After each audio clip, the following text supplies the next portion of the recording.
కేంద్ర రాష్ట్ర ప్రభుత్వాలు నిర్లక్ష్యం కారణంగా వ్యవసాయ రంగం నిర్వీర్యం కాగా కార్మికులకు ఇబ్బందులు తప్పడం లేదని సిపిఎం అగ్ర నాయకులు తెలిపారు. అఖిల భారత వ్యవసాయ కార్మిక సంఘం జాతీయ సమావేశాలను పురస్కరించుకొని సోమవారం భారీ ప్రదర్శన నిర్వహించారు. నగరంలోని కోటిరెడ్డి సర్కిల్ నుంచి ప్రారంభమైన ఈ ప్రదర్శన పాత బస్టాండ్ బహిరంగ సభ ప్రాంగణం వరకు కొనసాగింది.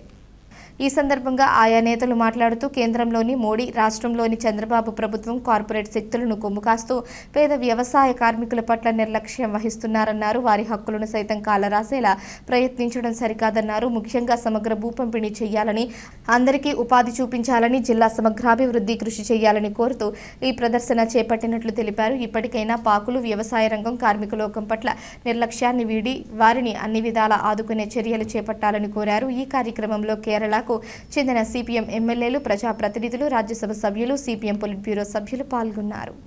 The program is the General Council meeting of Agriculture Workers Union. The union will decide. Union will take a decision to fight against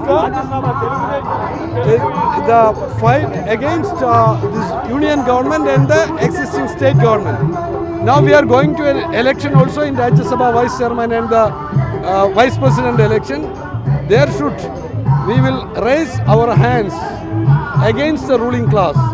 Here BJP, YSRCP and Telugu Desam Party, they are together. They are looting the people. They are standing against the interests of the people. Okay, thank you.